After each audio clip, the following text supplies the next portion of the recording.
Welcome to Sniplet number 10. We've examined the mechanics of communication described in James 1:19. Listen, express. Two skills that are vital if we want to be vulnerable with one another. Last week we looked at expressing ourselves in a way that reveals our heart.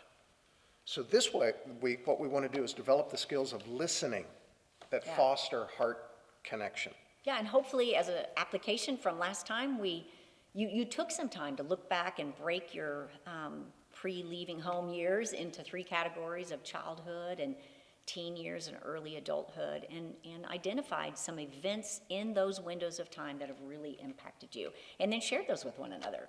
And if not, take some time this week to do that. So let's begin to look at how to listen in a way that opens our hearts to one another. Tim Keller, theologian, pastor, author, says this, and I quote, "Grace is to be let into a place you don't have the right to be." Let me repeat it. Grace is to be let into a place you don't have the right to be. You know, you think about Jesus, what he did on the cross. When he died on the cross to pay the penalty for our sins, he conquered death, provided a way for us to do the same. Grace, he allowed us into his presence, which is a place we have no right to be. Yeah. That is a great description of grace. Yeah, I love that, because it reminds me of the line we shared a couple weeks ago about marriage is designed by God to tell the truth about him, to tell the truth about God. So when we allow and even invite one another into these places of wounds, we're demonstrating to one another what God is like, and also to other people when we offer that grace in those places. So here's the question. What's then the role of the listener when someone shares a wound, when someone is attempting to share their heart? What's the role of the listener? I think it's almost, of the two, the most significant, because the listener sets the tone about whether this is going to continue as a practice moving forward. Most of all, we have to realize when someone is sharing and has invited us into a place of their past life and pain that they are sharing with us, this is now sacred ground that we're standing on, because they have made a choice to invite us into it. And because of that, there really is no room for, this goes without saying, but any belittling or minimizing in any way whatever they're sharing, even if in comparison to your own life, it feels like a very small thing. Right. The fact that the person has identified this as a momentous event and wants to share that with you is worthy of your empathy and your chance to really honor them with that. I always feel like when I meet with women and across a table, they offer me entrance into their life in something that I know that not everybody's getting to share. And I've always just had as the visual that they're handing across the table a crystal bowl to me, and that my response is to take it and to hold it very carefully and tenderly, knowing that it's of precious value to them, and I need to respond appropriately. Yeah. And I feel the weight of that. Yeah. It almost might be an appropriate response when somebody shares something with you to say thank you. Thank you for sharing that with me. Because it honors them. Right. And it raises the dignity of the conversation. Yeah. Julie and I have a favorite book. It is called Windows of the Soul. It's written by Ken Geyer. And we read this 20 years ago. And the idea about the book is one of those easy reads, but it really communicates to your heart. And this is what he says in his description, his own description of the book.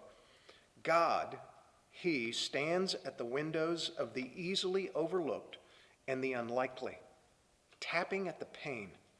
He beckons to us places of encounter where we learn how well he understands the language of our hearts.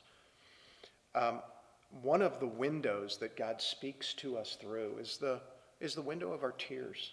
Yeah. There's different events in life that cause us to well up. We might be watching a movie, we might be engaged with our wife, we might be watching our child perform at a school function, and it causes us to well up with tears. What is it that God's saying to us? Part of listening is not only listening to one another. I think a good part of listening is learning to listen to yourself. Yeah. Listen to what God is trying to tell you based upon your own emotions at events. Right. So Yeah. one of our favorite quotes in here is about how he uses the windows of our tears. He says, so much is distilled in our tears, not the least of which is wisdom and living life. From my own tears, I've learned that if you follow your tears, you will find your heart.